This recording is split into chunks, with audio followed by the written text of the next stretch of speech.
Hi friends, మీకు ఈ video నచ్చినట్లయితే లైక్ చేయండి, సబ్స్క్రైబ్ చేయండి.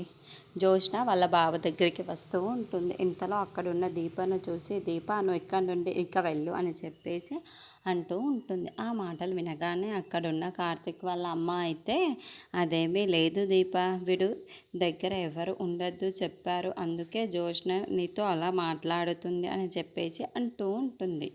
ఆ మాటలు వినగానే అక్కడున్న దీప అయితే, నేను ఎక్కడికి వెళ్ళను, ఇక్కడే ఉంటాను, కార్తిక్ బాబు దగ్గరే ఉంటాను అని చెప్పేసి అంటూ ఉంటుంది.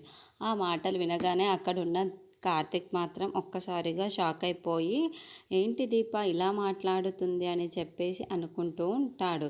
ఇంతలో అక్కడున్న దీపం మాత్రం, అవును, మన ఇంట్లో మనిషికి బాగులేకపోతే తన బాగోగులు చూసుకోవాలి కదా, అలా ఒకరంటూ ఉండాలి కదా, అందుకే నేను ఇక్కడ ఉండాలనుకుంటున్నాను అని చెప్పేసి అంటూ ఉంటుంది. ఆ మాటలు వినగానే అక్కడున్న జోష్న వల్ల గ్రానీ అయితే, అదేంటి, నువ్వు పని మనిషిలా ఉండాలనుకుంటున్నావా ఇక్కడ అని చెప్పేసి అడుగుతూ ఉంటుంది.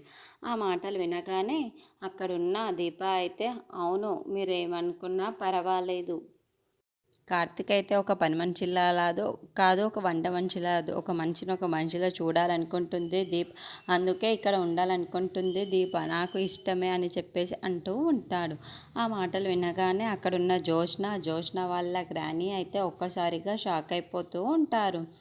ఇంతలో అక్కడున్న వాళ్ళ గ్రానీ అయితే, జోష్న ఉంది కదా నిన్ను చూసుకోవడానికి, ఇంకా దీప ఎందుకు చెప్పు, ఈ దీప అవసరం లేదు, ఇక్కడ నుంచి పంపించేసే కార్తిక్ అని చెప్పేసి అంటూ ఉంటుంది. ఆ మాటలు వినగానే అక్కడున్న జోష్న అయితే, అవును బావా, నేనున్నాను కదా, నేను చూసుకుంటాను నిన్ను, ఈ దీప ఏమీ అవసరం లేదు అని చెప్పేసి అంటూ ఉంటాడు.